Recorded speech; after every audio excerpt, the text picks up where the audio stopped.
Chers amis, je vous invite à entrer pour les 4 ans qui viennent dans une nouvelle démarche d'évangélisation. Il s'agit de voir comment tous ensemble, en Église diocésaine, nous répondons à l'appel du Seigneur.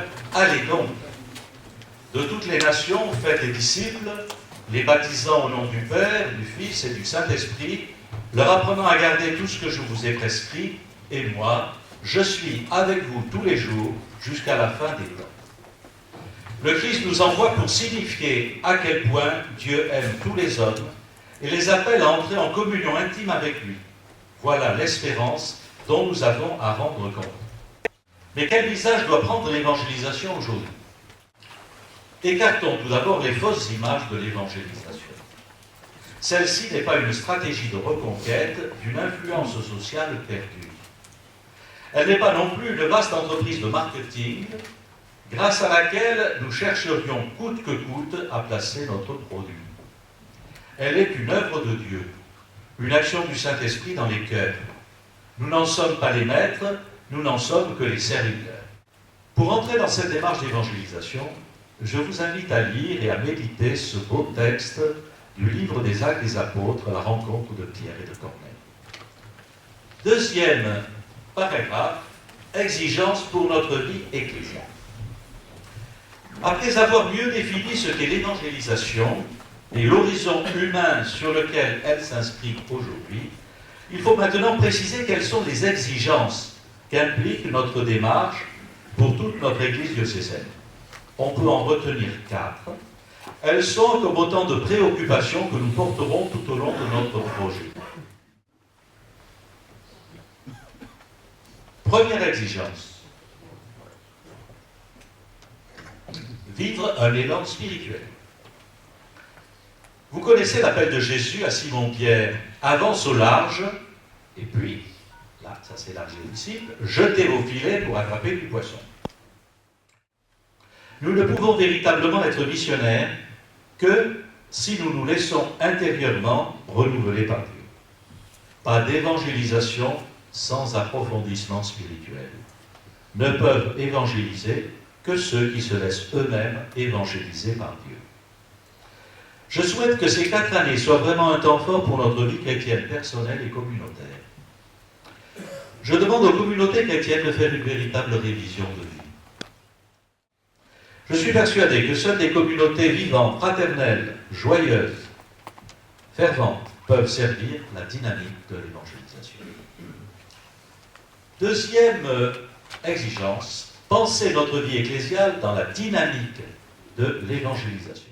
Nous sommes bien convaincus de l'importance de l'accueil.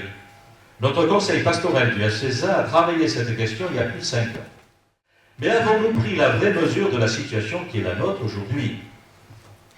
Nous nous en défendons, mais en fait, nos réactions sont souvent marquées par des modes de pensée de chrétienté. Nous pouvons, bien sûr, gémir et nous plaindre sur le malheur des temps. Au contraire, nous devons penser ces situations comme une chance pour l'évangélisation et pour une première annonce de la foi.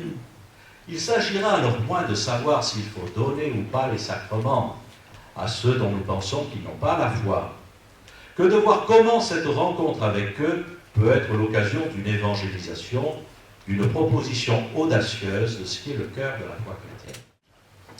Troisième exigence, sortir de la chambre haute et aller vers. La dynamique de la Pentecôte fait sortir les apôtres de la chambre haute, où ils s'étaient réfugiés. On les voit sur la place publique, et Pierre annonce à tous la bonne nouvelle de la résurrection de Jésus.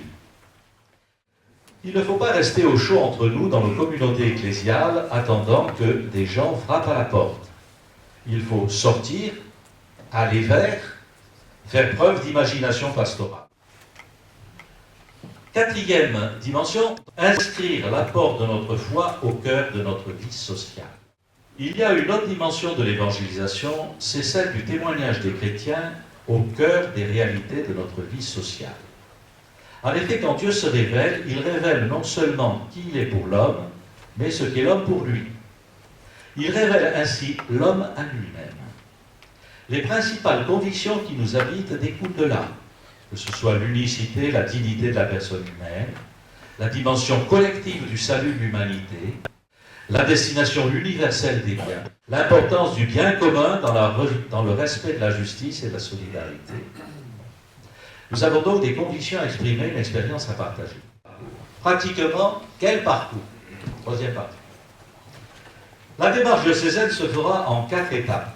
Ces étapes correspondront à peu près à 4 années de 2009 à 2013.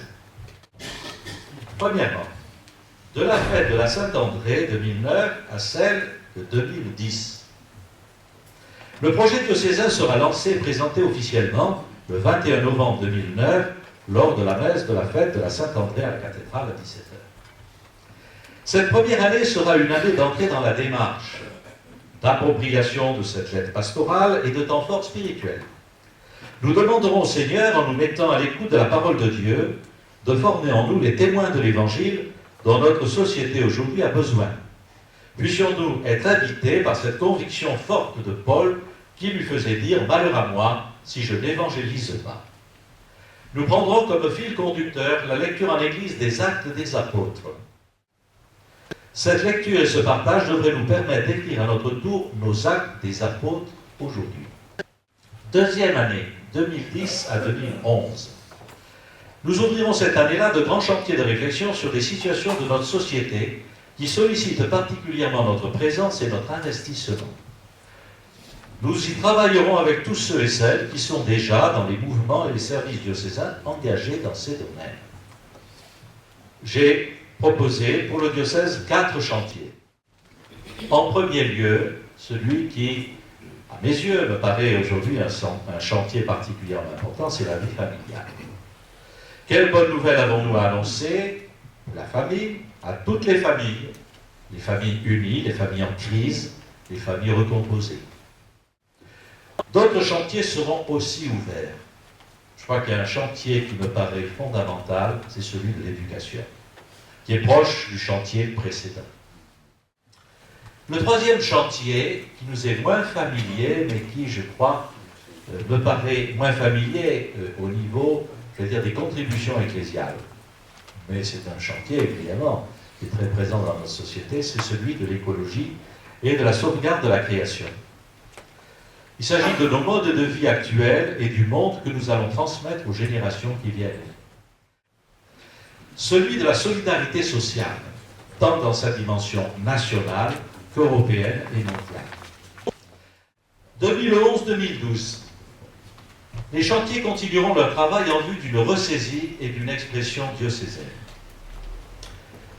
Mais au cours de cette année, il sera demandé plus particulièrement aux secteurs pastoraux, aux aumôneries, aux établissements scolaires, aux différents groupes et communautés, ainsi qu'aux services diocésains d'élaborer leur propre plan pastoral d'évangélisation.